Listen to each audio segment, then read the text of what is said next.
Welcome to Opening Voices. I'm Quentin, CEO of Clever Cloud. For this final episode, we are still with the SiPearl team, Philippe Notton and Craig Prunty, the CEO and the VP of SiPearl. And now we'll discuss about the AI breakthrough and what it implies in processor design from SiPearl point of view.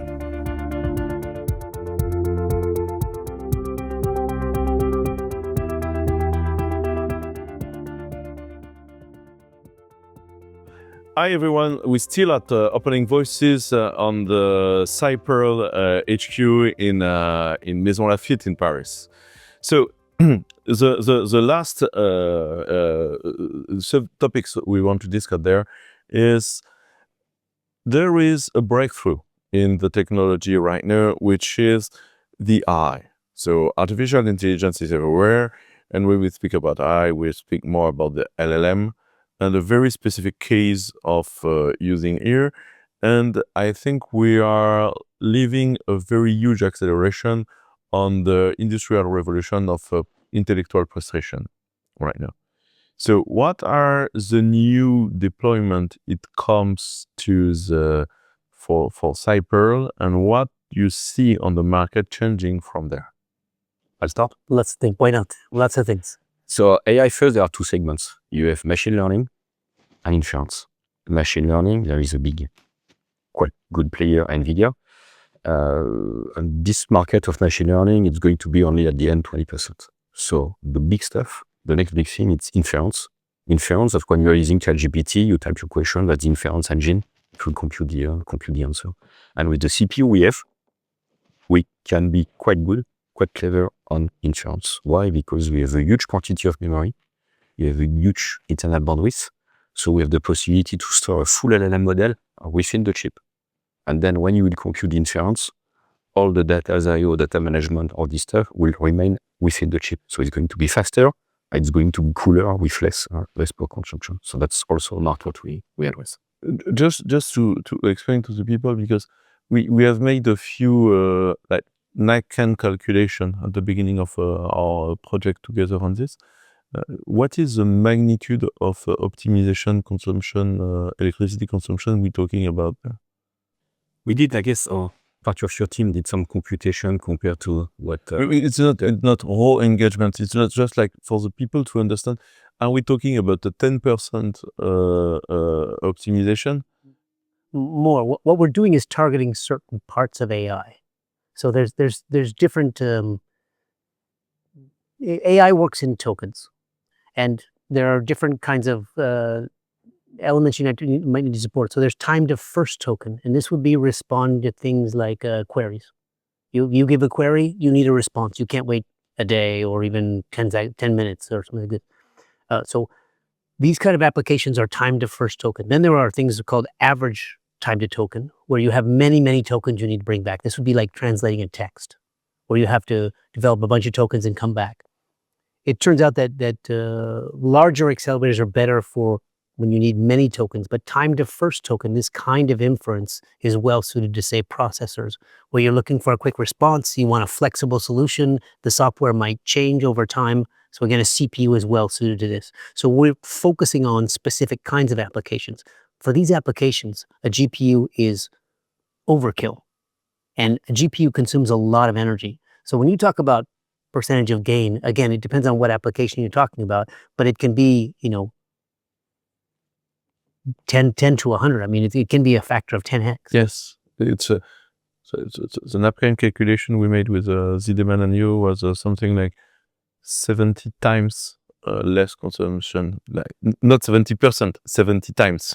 So it's like a lot of energy consumption we can power up. And what I explain to people very often is to explain that basically right now we put POC in production, but the POC is too expensive from an energy, from monetary. For a lot of question is like way too expensive. Okay. And from an industrial point of view, we are going to be on the design to cost model. And I think you are one part of the stuff. How do you see for a long time, semiconductor was totally free on the market? It was Intel domination, and we don't talk about this. So it's opened up a little bit again, like 10 years ago, and now we have a lot of company rushing again.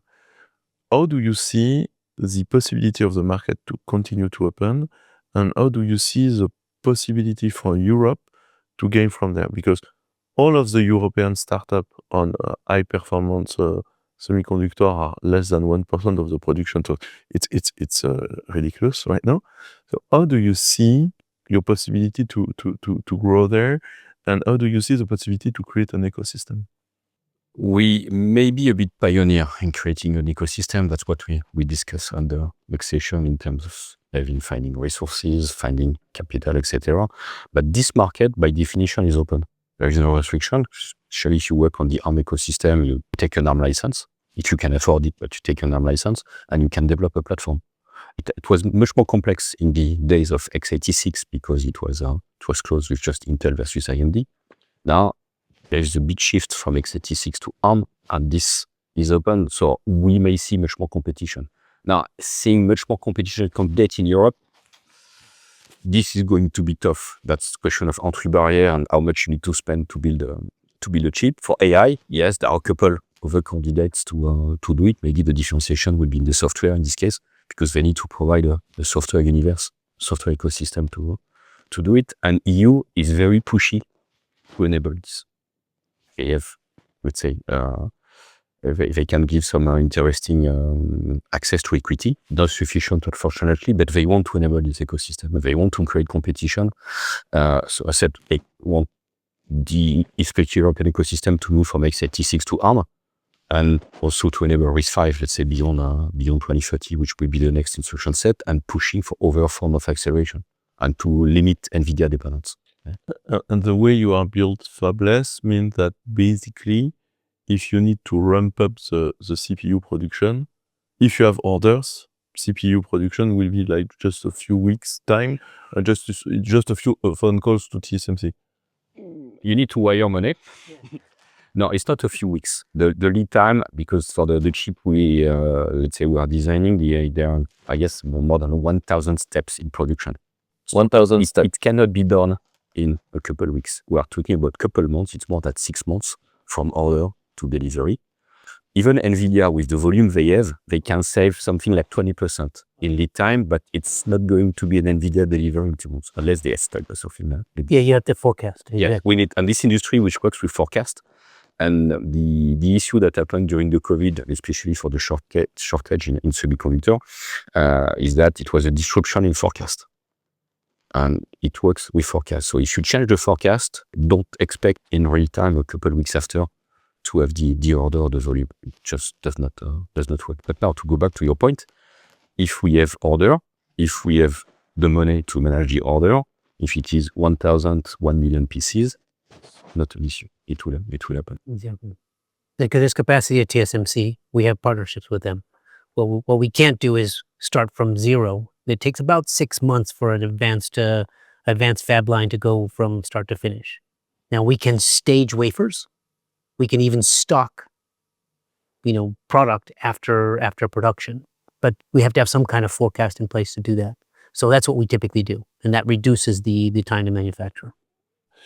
And how do you manage to do that? Because one of the point is to do everything like that, you need to assemble a team which are already the knowledge and the how-to and maybe the network, the people, So how do you manage to do that in SiPearl?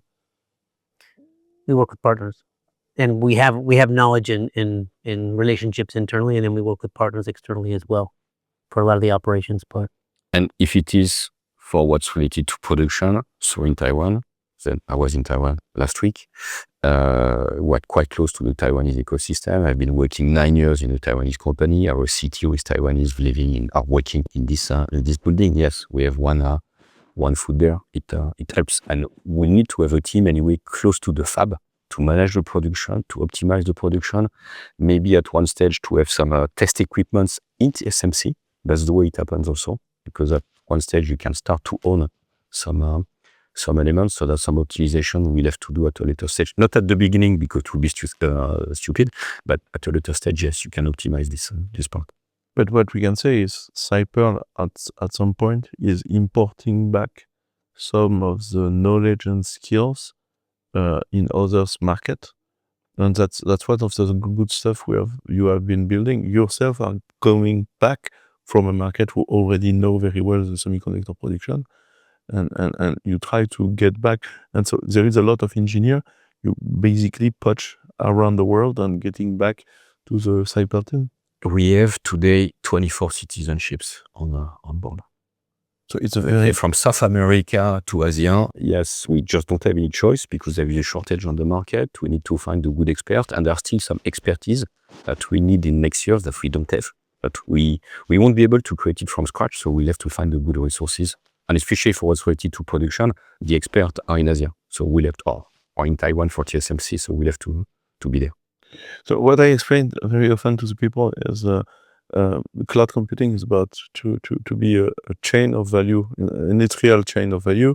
And what I have to explain to the people is when we're dealing with the giants and company like Microsoft, because there is Microsoft Research with Apple, with Amazon, with Meta, you have company where the magnitude of people working there are on hundreds of thousands of people. So when we try to do the same thing and people say, oh, you're lazy, you don't do the good stuff, what I try to explain is we need to chain up a lot of value. And that's why huge project like we do together with Clever Cloud, with ZDML, with Vesora, with a lot of EMT, which stands for Mines Telecom School and stuff, with Calray, with Atos, with we poach a lot of people on the project. But even if we take the whole bunch of people, it's 1,000, 2,000 people work together, not the dimension. So it's a lot of value chain. Maybe what can be defined there is how you as a pioneer in Europe of this kind of work, which have not made in Europe, you're still discovering part of your work. We can say that like that. And you try to put your own internal work available for the market. Maybe discuss a little bit about that with the simulation, the data center you have, something to try to explain to the people what is the asset value of SiPearl. Yes, to design a chip, you need a huge computing power. Question of, let's say, simulation. I said we have 60 billion gates, so you need to measure all the exchanges of the gates and show that what you have in the design or what in the simulation is really what you will have out of the product. For this, we have developed our own data center. We spent close to 20 million euros in terms of data center to have our own compute farm and some so-called emulators, so FPGA station. Very specific hardware. It's for chip design. It's very, very specific. So we have to you need to rewrite all the software on top of this, recompile. So it's not like it's not installing Microsoft Word on a Windows. It's no. You have it's not click and play or plug and play. You have a full team to manage. Yes, we have an IT team. We have a development flow team. I did not say that we wrote some software. It was maybe building some scripts to ensure that all the different software could work together. Let's say from design to so-called GDS, that's the final file you send to production. In terms of development flow and data center for electronic design, we built something which is unique, which cost us a lot. We are still learning how to make it, but we'll prove with the first chip that the development flow on this compute farm, let's say, was a success and unique. And we have been audited on this. The auditor reckoned that what we had is definitely unique. And yes, that's something that could be open to others that don't have the budget or to budget to own it, or just don't have time or technical expertise to build it.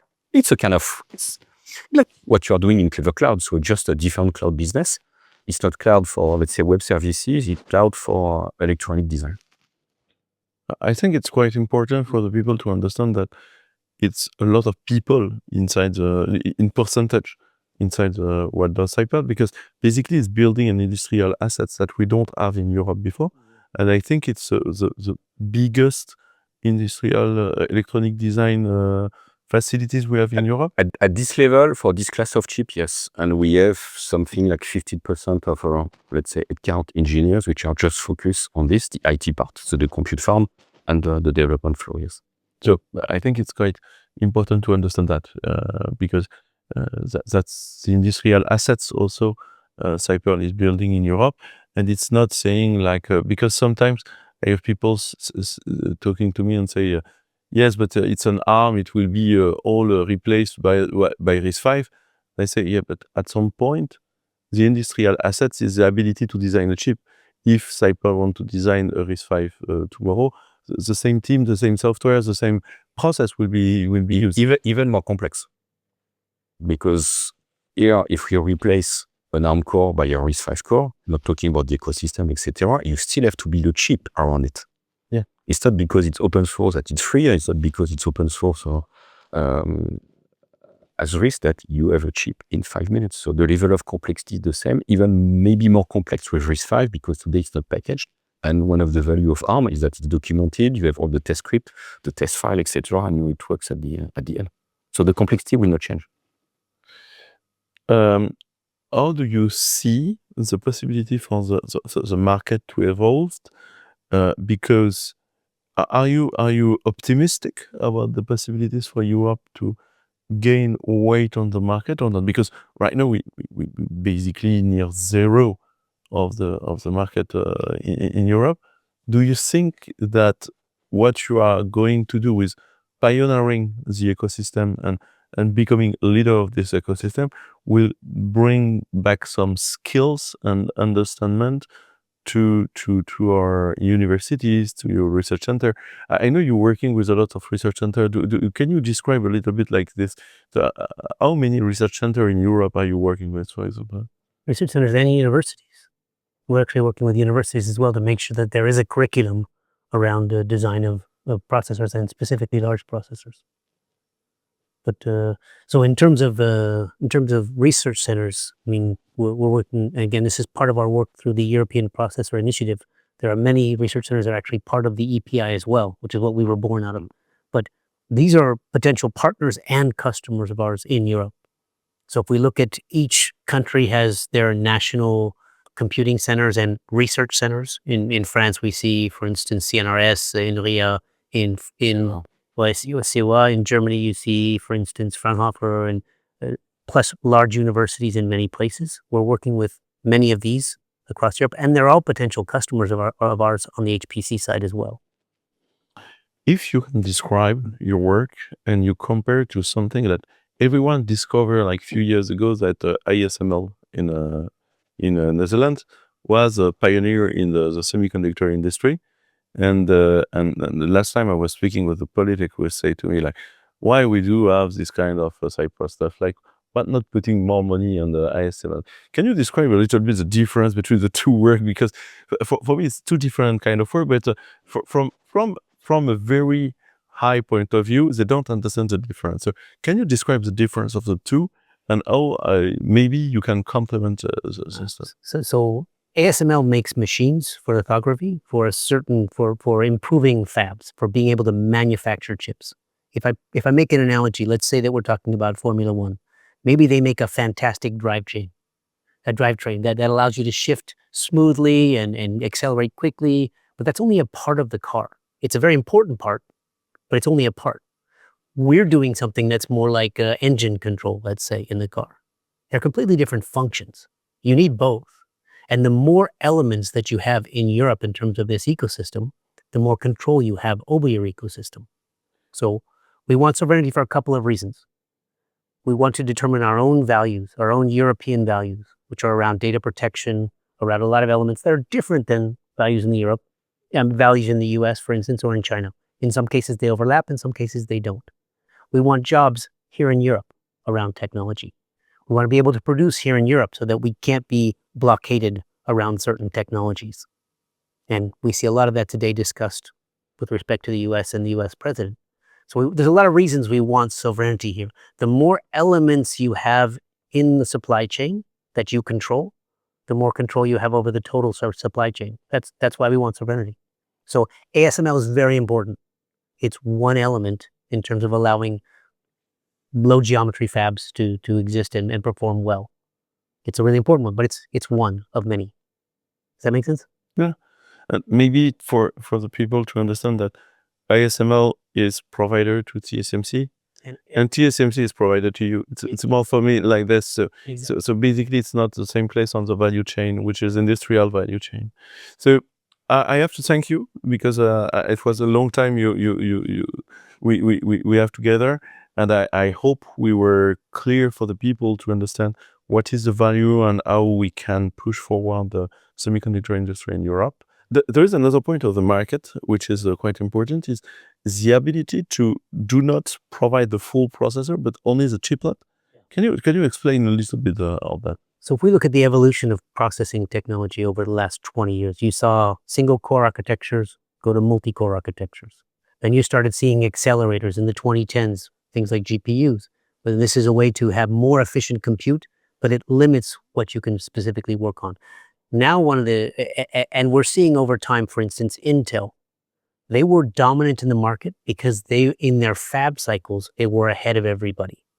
Now, and this was governed by something called Moore's Law, which is basically saying that the amount of compute that you have, at one point it was every year it doubles, then every 18 months it doubles. Well, this is starting to find limits because we're running into a place where we can't continue to reduce the lithography sizes for advanced nodes. For physical reasons, that's why it's a law of physics. Exactly. So we're getting down to such low geometries now that we can't just cut them in half. At least we don't see a way to do that technology-wise. So we're starting to see innovation in other ways. And one of the ways we see innovation is in advanced packaging and what we call chiplets, where we break a processor into smaller and smaller size or different functions, and then we put them together in a package. And this allows us to have more compute and different kinds of compute together to create new kinds of processors. So one of the side effects of this is we make CPUs, but a lot of companies are making accelerators. We could take a CPU chiplet, an accelerator chiplet, put them together in a package. Then take a different kind of accelerator, maybe put that in the package. Now I have a different compute. I could have maybe multiple CPU elements or multiple accelerator elements. So I can start to mix and match solutions. Now, this isn't something that we can just buy Lego bricks today. We hope in the 2030s this will happen. But already we're seeing chiplet technologies built into processors, and it's making more compute, larger compute possible even today. It's basically all the M1 from Apple working. Apple M1, AMD EPYC line of processors, Intel's making chiplets. NVIDIA today is just a little bit, they have the capability to do, but they're doing something where they're aggregating things on what they call a module, similar to chiplets, but not exactly in package. So we're finding ways to aggregate different kinds of compute, and that'll allow SiPearl, as a European actor, to work with other people in Europe making accelerators to create compute solutions. Or for example, the data transfer technology like Array with the DPU Exactly. can be part of the chipset too. Exactly. Or network interfaces or optical interfaces. Maybe for security acceleration, maybe Or storage and Exactly. So that can be a very huge market, and to be fair, that's why the M1 of Apple is so, the M line on Apple is so efficient.